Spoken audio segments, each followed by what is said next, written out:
Welcome to On Texas Football. I'm Bobby Burton. It's time for Second Watch with our guy, Rod Babers. Rod B, how are you doing this Sunday, my man? I'm doing great. Longhorns with another big win and still the number one team in the country. So how could you be doing bad on a day like today?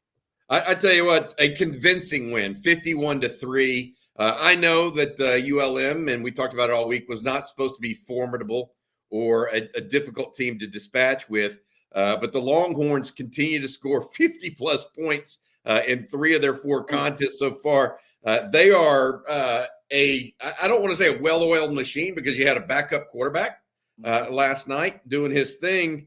But, man, they are getting after it a little bit right now. And there's a reason they're ranked or have been ranked where they've been at this point. All right, you had several things on rewatch that you wanted to break down for us, and I've got them lined out here that you went over and talked to me about. Let's start with the good and bad of Arch Manning, and whether that be his deep ball, the good and bad of it, right? His style of offensive play and what you think fits well with him, whether it's a certain kind of personnel grouping or strategy by Sark. Let's start there because I think that's going to be a big takeaway in this game. Arch and the deep ball, and what kind of personnel groupings do you like for him right now? Yeah, I mean, Arch, the deep ball is interesting. I said that they would have more verticality in the offense with Arch. All the metrics were just telling you at average depth of target, time to throw, yards per completion, yards per attempt, even the frequency of the deep balls. I had no idea. If I counted just passes that were 20 yards or more down the field, I counted 10 of them in the entire game. Had 8 of those in the first half, and that includes anything that was 20 yards or more. That includes the PI. I threw the PI in there as well. That was on Ryan Wingo. That's a lot of deep shots. Now you did have the touchdown to Ryan Wingo, that 17-yarder. I count that because he was like 5 yards deep in the end zone. And then you had, of course, the deep completion to Golden and the deep completion to Bond. But other than that, those deep throws were a little bit off, and you'll give him credit for the PI. Texas obviously gets the benefit of that because that's 15 yards. But I think that early hit, because I believe he hit on his first deep ball, which was the one to Isaiah Bond. And it's almost like and shooters talk about this in basketball, where you get a false sense of confidence because you hit that first 3 and you go, oh yeah, you know what? Let's go test it out. Let me see if I got the hot hand. And I feel like he was chasing that hot hand with the deep ball all night long. And even, the interception. I mean, I guess that's technically the first deep ball was the interception, the one he connected on. But the interception was him.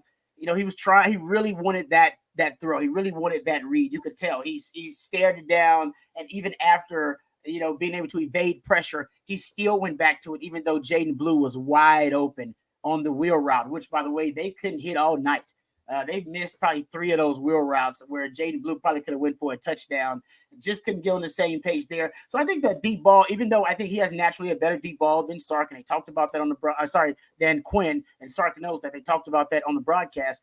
But I do think at times he was chasing the big play instead of letting the big play come to him. And that kind of comes with what I think he struggled with, taking what the defense gives you. And Quinn does a great job. And Quinn is patient.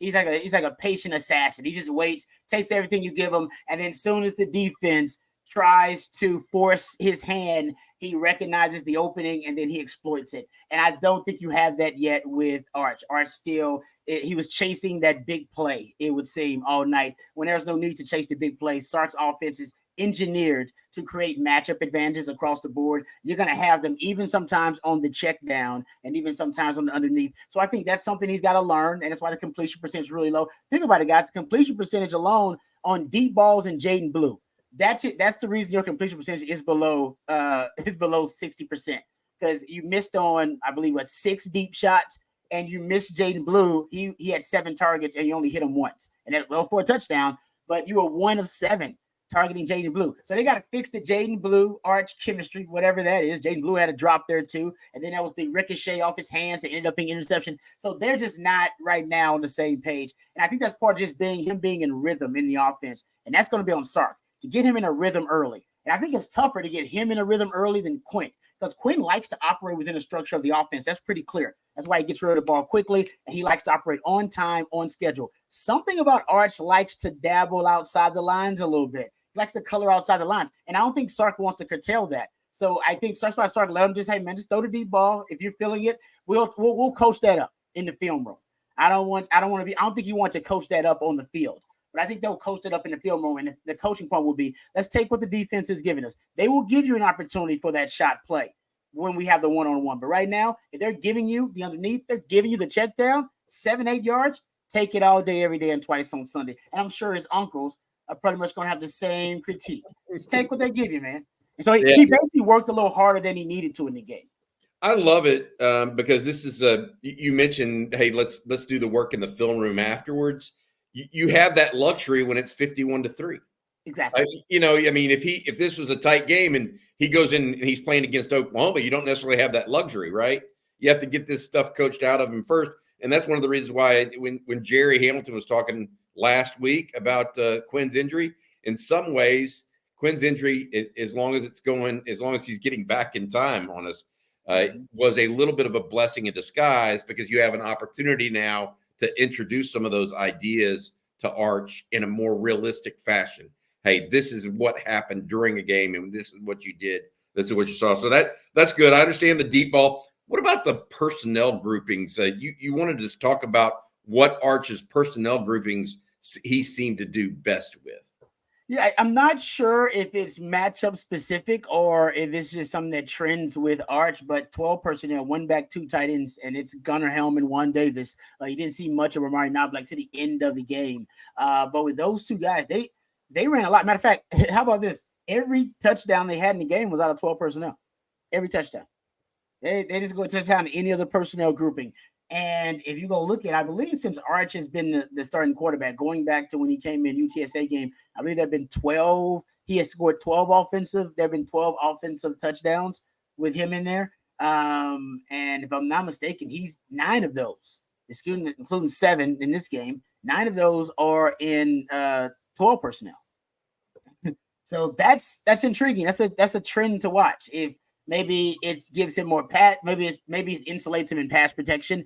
Maybe it is something about presenting power personnel packages and allowing him to pivot to play action pass principles. And we know he's really good at play action. And Sark obviously considers play action to be one of the core conceptual signatures of his offense. So maybe it's that. Maybe it gives him a better matchup advantage because Gunnar Helm can get matched up on a linebacker. I'm not sure why they favor it. Maybe it gives him more time to get the ball downfield, because we've seen some of those chunk yardage plays come out of, and I've noticed actually the last couple of weeks, you've had as many explosive plays out of 12 personnel as you had out of 11. Now, that could be frequency of them just using 12 personnel a little bit more like they did in this game, but it's something tells me that could be something that Sark identifies that could help and is compatible with Arch and his play. And I wonder if that's something that we need to watch and keep up with. Because that was something I noticed and I thought, man, it's a lot of touchdowns out of 12. Usually, Sark, 50% of the time, he's playing 11 personnel guys. He's a 50% of the time, 11 personnel guy, has been since he got here. Anytime there's a 3rd and long, he's an 11 personnel. If it's 3rd and long, third and medium and on, he's going to be 11 personnel. That's his baby. And to see kind of a little shift, and that shift coincide with Arch, is something I think we should keep an eye on. I've got to ask you this. There's one other piece of this that you wanted to talk about, and that's pre-snap motion. It's something you've been tracking that kind of introduced to us here. What is it that changed in this game about pre-snap motion with Arch as a starter compared to Quinn? And then tell us why you think that is. And is that part of the reason why maybe he didn't have the completion percentage as well that Quinn puts up on a regular basis? That is a great point, Bobby, and I did not think about that. For those who keep up with the data science these days with football and the analytics, pre-snap motion is considered one of the top 3 most effective cheat codes in football today. If you want to look at why the Saints whipped up on the Cowboys as bad as they are, pre-snap motion is a big part of it. Mike Zimmer said it is the toughest modern cheat code on offense for him to adjust to and defensive coordinators to adjust to. Essentially yards per completion, completion percentage, yards per attempt, passer rating, all the metrics, yards per rush, all the metrics you look at, they improve when you use pre-snap motion. And Sark knows this because he uses a lot of it. So usually he's around 55% of the time. big games where you'll see an increased usage of pre-snap motion. That means it's a vital sign for Sark. So I almost feel like when his blood is pumping, when it's a big game with adrenaline, the pre-snap motion rates go up too. And I've talked about that even in that Michigan game. Well, in this game, and I predicted it after watching UTSA and watching Arch Manning in that game, you saw the pre-snap motion rates drop considerably. He was dropped to around 45% in the UTSA game. In this game, you're a little bit over 40% pre-snap motion with Arch Manning as the starting quarterback. And I figured that'd be the case. With Quinn, it's easily around 55% in big games, increasing to 60+%. And there are no targets to motion either. Targets to motion are when you target a player who's in motion prior to the snap or at the time of the snap. That's also a big conceptual signature in Sark's offense. No targets to motion in this game. In that Michigan game, remember, two of your touchdowns, Gunnar Helm and Jaden Blue, were targets to motion. And Sark loves that, but you've seen that also dip in the last couple of weeks. And I think it's because that's a lot for a young quarterback to digest. The chances of pre-snap penalties increase exponentially when you have a lot of pre-snap motion and shifting going on and you have a young quarterback who's not accustomed with it. Bobby, you talked about it and I agreed. Sometimes when Quinn's in there and they snap it literally right as the man is crossing the center and he snaps, it almost feels like they snap it in between the legs of that guy. Right? The timing of it is so impeccable. That's done on purpose. That's to occupy the eyes of the defense, and that so the defense cannot identify the sleight of hand. Right. And that kind of the mesh point there. And that's all intentional, but you lose that effect with a young quarterback because he just don't want to take a chance of the ball hitting one of the guys who's going in motion. Or we had a fumble snap in this game, actually. You know what I mean? Or pre-snap penalties. Those are things you just want to take off the plate of a young quarterback. You don't want that to be a burden for him. So I think it will continue to increase. If he gets another start, it'll go up a little bit more, but it's not going to get to the pre-snap motion rates that you have in there with Quinn because of the comfort level that he has with all those moving parts on offense. So it's unfortunate because, like I said, that's one of the top three best cheat codes in all the football, guys. I mean, you're talking about guys in the NFL that are using it now upwards of 70-80%. The best offense in the NFL, the 49ers, the Miami Dolphins, the Detroit Lions, the Kansas City Chiefs, they're using it 60-70% of the time. And Sark, I think, was trending toward that way this season with a third-year starting quarterback. Now the young quarterback, you might have to, temper that down just a little bit. So you lose one of your cheat codes pretty much, one of your most important hacks to the defense. I've got to ask you this, taking all this into consideration, what did you think of Arch Manning one day after having watched the game a second time? It looked like a young freshman quarterback to me. It's exactly what it looked like. What I always say about freshmen, you see the highs and the lows. The one thing about a veteran is you get a baseline of consistency. We know what to expect from Quinn now. Everybody knows what to expect from Quinn, right? Because he's got a baseline of consistent play. And it takes a while to establish that. It does. You got to establish it in practice first because football's a sport you practice more than you play. And then you get to the games and you can establish that baseline. And all I saw with him was the roller coaster of a development track of a young quarterback and a young player, period. You get the highs, and we all saw the highs, and then you get the lows. And to me, they're just coachable moments. He needs these moments to learn and to grow. I expected him. I know a lot of people out there, they're a little bit, I would say disappointed maybe in the performance of Arch because they were thinking about the 5 touchdowns in 29 plays and the 2 touchdowns in the first 3 plays and 67-yard touchdown run. It's like, it's going to be like that all the time. It's like, no, it's not. It's not going to be like that all the time, guys. That is not realistic. That's not real football. All right. Football is a sport where you got to go in there. He's going to struggle. He's going to have and thankfully you got a team around you so good, so deep, so talented. He can go out there and have those struggles and those growing pains, and you still beat a team by damn near 50. Like, that's how good this team is. So I was not disappointed. I said going in, I tried to tell Longhorn fans on my show, please do not expect 5 touchdowns in 29 plays, guys. It won't happen. Even though, and by the way, ULM had some players. They had a couple of guys making some plays out there. And I think to me, it was expected. That's how all young players are. They flash that upside where you go, that guy can be a first-round pick. And then you see him on the next play and you go, well, what the hell was that? Well, that's a young player. They're like they're teenagers. Even though his last name is Manning, he's human, right? He's human. They're still teenagers. You raise a teenager. What are they? They're all over the place. One day they'll show you like, man, they could be a Fortune 500 CEO one day. And then he's like, I don't know if they're going to graduate college. This kid is not that bright. That's just the way young players and young people are. So he'll develop that baseline. It'll come sooner for him then later. And I can't wait to see the leap of improvement. If he starts again, if he gets the next start in the Mississippi State game, watch the leap of improvement from start 1 to start 2. If we don't see a leap in start 1 to start 2, then okay, then maybe you can start being critical of him then. But right now, it just looked like a young quarterback to me. I was satisfied with what I saw. Yeah, I thought he played well. I thought he handled the ball generally. You mentioned one poor snap that he actually fumbled a little bit, but other than that, he looked like he was in command of the offense. He did revert to throwing it deep, maybe too much. I agree. Maybe, but I look, to your point, he's got to learn to check down. And you're not going to learn that by just sitting on the sideline. It takes reps and experience, knowing down and distance at the college level, not just at the high school level. Trusting your teammates. Like, I can dump this down to Jaden Blue. It's good. We'll be in good shape after it. Yeah. And how my feet need to be when I dump it down to Jaden Blue. That was one thing I did notice. Yeah. All right. I would say I can see why Sark doesn't necessarily trust him on screen passes yet. His touch on screens and some of those really close throws, it's not consistent yet. That's a tougher throw than people think, by the way. Those little screens and bubbles and tunnels, they're not as easy as you think. So I think that's something else he can use a little bit of refining on as well. Yeah, the thing, you and I had talked about this on the post game last night, Rod. He doesn't feather the ball like Quinn. Yes, now Quinn has a fastball and a feather. Right now, Peyton. Arch is really he's throwing it more on a dot. Yep. And so it's a little bit different. You got to get used to it again. Speed of the game and the college level. Exactly. Overall, though, I'm really impressed by the young man. Very, very happy he's a Longhorn. All right, let's switch over to defense because there was one piece on defense that you basically just said, hey, this is no more. What we knew of Texas's defense is no more. Explain to people what you're talking about when you say that and give it a name. Do whatever you want to do here. Well, let's put it into context, right?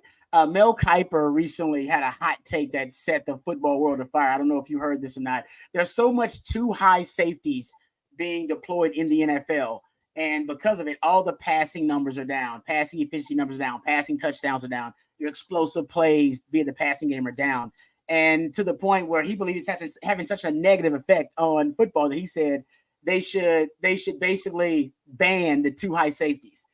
Sark even joked about it in his media availability during the week. He was like, yeah, I heard you can't play too high anymore. He was joking about it. It became a hot topic among football theorists and football minds like myself. So it was just a hot take. But that's how prevalent the too high safeties are.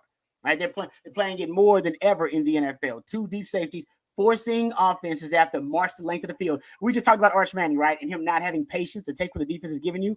Well, that's what defense in the NFL are forcing offense to do.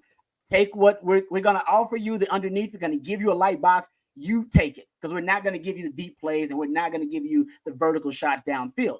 And so now basically football is going that way. The trend is more too high safeties. And honestly, that's where PK was going. That's kind of a Gary Patterson influence for him. Gary Patterson was big on quarters coverage, too high safeties in the Big 12, and it fit that conference, fit that ecosystem really well.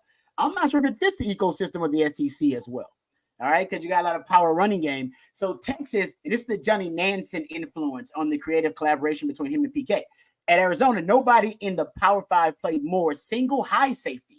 All right, just one deep safety than Arizona. They're 75% of the time, man, they're playing single high safety. That's your cover ones, that's your cover threes. And he's basically coming to Texas. And now every game that I've charted, every game they played so far this season, they've had more single high looks than two high looks. So the football is going one way and Texas is going the other way. They're zigging when everybody else seems to be zagging. And I love it, by the way. Texas was pretty split with PK as a team that probably was, 54%, too high and around, 46% single high, something like that.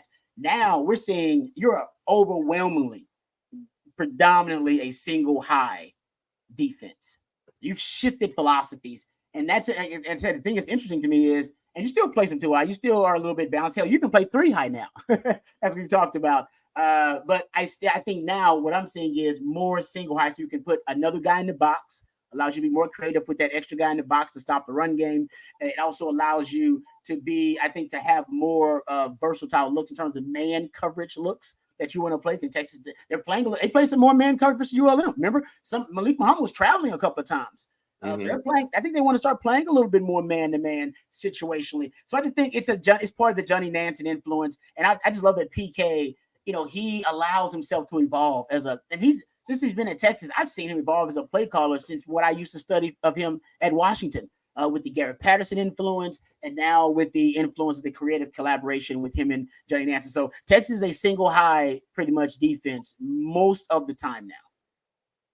What does that mean for people from this standpoint? Okay, personnel wise, does that mean you need a speedier safety? Do they have to be more football? I mean, what are the ramifications of that idea that you have a single high safety as opposed to two deep safeties? Is that a personnel difference that you need? I understand that it makes people march the football down the field more. Yep. Right. Yeah. But from a athletic qualification point for a safety, like I'm just thinking about Jonah Williams and the ball high. Like, how does that make him fit or not? I mean, what does that mean for a team? First of all, Jonah Williams will fit in any scheme, right? But I think what it means is more single high means you're trusting that other safety to cover at times. A lot of times they're gonna be down there covering a tight end or covering another receiver or covering a running back. You trust they got to cover. Also, you got more versatility with your safeties. When you got two high deep safeties, a lot of the times you're trusting those guys to take care of their halves of the field, and maybe they're a little bit more specialized in what they do. I think the versatility, which means you allow your safeties to get down the box, and they're interchangeable, right? It's not one guy that's always the single high safety like Earl Thomas was always the single high guy because he was the greatest single high safety argument in the history of the modern NFL, right? You go to Hall of Fame, and that's going to be one of the reasons for it. So it's not always the same guy. Sometimes it's Taft Daddy. Sometimes it's Makuba. Derek Williams didn't play, but sometimes it'd be Derek Williams. So I think that it fits the versatility in the defense now too, that all their safeties are interchangeable and can do so many different things.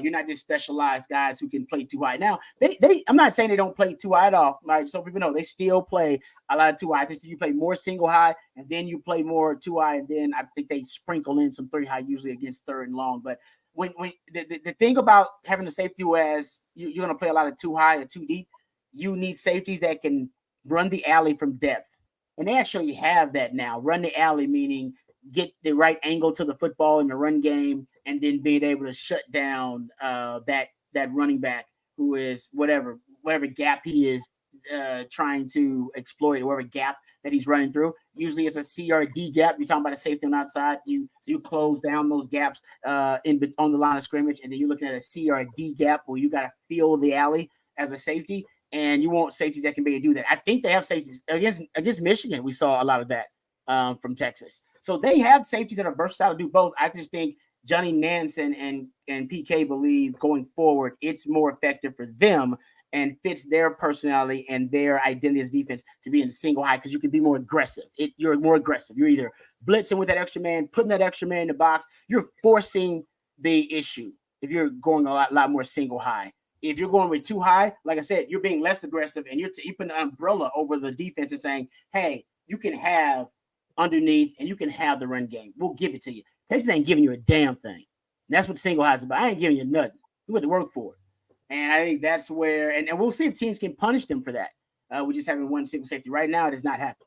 Yeah, and they maybe haven't played an offense yet that could even tempt you to defeat that. So we'll keep that in mind as we go forward in this year. Last thing you gave me here, Rod, that I think that you want to go over, and I want to hear your take on it personally, is Texas's ongoing success now in the red zone.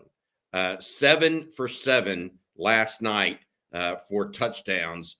What is your thought process right now on why they're doing so much better? Or what do you want to talk about here with Texas overall?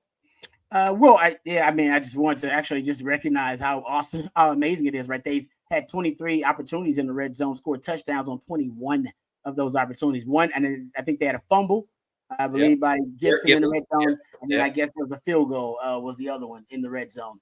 But that is truly amazing. And I even count the Gunnar Helm touchdown in Michigan because that was on the 21-yard line. To me, that's still red zone in my opinion. So they've been magnificent, and I think a big part of it is them throwing the football in the red zone. It's been, now this could change, of course, with Arch Manning at the helm, but when I'm starting looking at the amount of passing touchdowns they have in the red zone, it seems to me they're going a lot more, and I talked about this, a lot more straight drop back in the red zone. I think Quinn has 8 passing touchdowns. If I'm not mistaken, 6 of those are in the red zone, and 5 of, if I'm not mistaken, 6 of those are in the red zone. Oh, no, sorry, 7 in the red zone, and 5 of those have been straight drop back, if I'm not mistaken, out of his 8 touchdown passes. And that trend has continued with Arch, where he's still, Sark is trusting those guys with straight drop back opportunities in the red zone. And I think that's a big part of what's helped the red zone offense, and a combination of, a lot more misdirection, whether it be a bootlegs and waggles, or you're talking about split flow, or you're talking about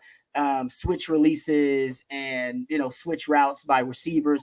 It's just a lot more misdirection, which I think is helping. Even the kind of the rollout that Arch had, that's that to Jaden Blue, I believe it was, when he goes out and throws it to him when he's trying to outflank the defense. It just seems like there's a theme now. It seems like Sark has found his identity in the red zone as a play caller. And I think it's all about one-on-one matchups, straight drop back from our quarterbacks, misdirection, and pre-snap motion, like doubling down on some of his force multipliers in the red zone. It'll be interesting to see if he continues to have a lot of pre-snap motion with Arch in the red zone, because we talked about how that has decreased. But I've just noticed there's some trends and some things, and straight drop back is something that's not something that's very prevalent in Sark's offense, period. I mean, it's mostly play action pass, RPOs, and screens. That's 65% of the passing game. And yet when you get in the red zone, Sark has decided straight drop back. That's the way for us to go. That's interesting, because it allows a straight drop back allows a quarterback to get the ball out quicker if the opportunity arises, right? And usually you use the play action to tie up the linebackers. Mm-hmm. Well, the linebackers are already sitting on the goal line, basically in the red zone, if they're inside the 5 or 10, right? And so that's interesting. I like how all I know is I like the results at this point. It's going to be, and that's why you wanted to bring it up. The other thing I would add to you, Rod, and I want to see, like, what is the thing that they're doing that is actually, elevating them. Is it, you mentioned more man-to-man beaters or what have you. What are those things that eventually become the theme, right? Because I'm seeing and I'm hearing from you that there are certain things he's doing and has decided that the plain drop back as opposed to that. It's also got to be, and this is something I'm thinking about, it's just player related. Like, you have a third-year quarterback, and I don't know. But look, 3 out of 4 games you scored 50 points. You're doing something. Something right. Bert Auburn has attempted how many Bert Auburn has 2 field goals on the year, Rod. Hey, I told y'all I didn't want to see him become an All-American. Now I feel bad, because I didn't think he'd be getting this little of work. All right, that's good stuff, Rod B. All right, this has been Second Watch with Rod Babers. Rod, anything final you want to add to this episode? Longhorns now 4-0, headed to Mississippi State, or headed against Mississippi State. No, I mean, not really. I think, it's a good chance Arch can start versus Mississippi State. I do think that is something that's realistic. I think, honestly, it might be the best course of action going forward, just because you give Quinn the most time to recover, most time possible to recover, to get as healthy as possible. And with Arch, you give him more time to get more reps, just in case, knock on wood, something happens down the stretch and you need him to come in SEC play in the thick of it and help you on this run. You need him to be as experienced as possible.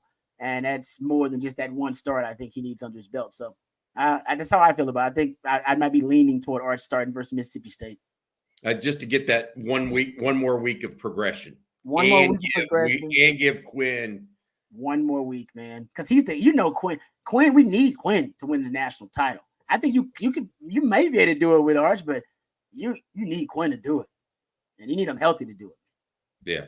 Well, they're supposed to, just for the record, my understanding is they're going to look at it early this week and how that injury is progressing, and then make a decision at some point this week. So good stuff, Rod. I always enjoy this second watch with Rod Babers, bringing the goods each and every weekend. Rod, we'll talk to you again tonight, 7:00. We've got the Longhorn live stream. Can't wait to get going on that. But for now, thanks to Rod Babers, I'm Bobby Burton, as well as our producer, Matt Hutchison. This has been Second Watch with Rod Babers on Texas Football. Hook 'em. Hook 'em.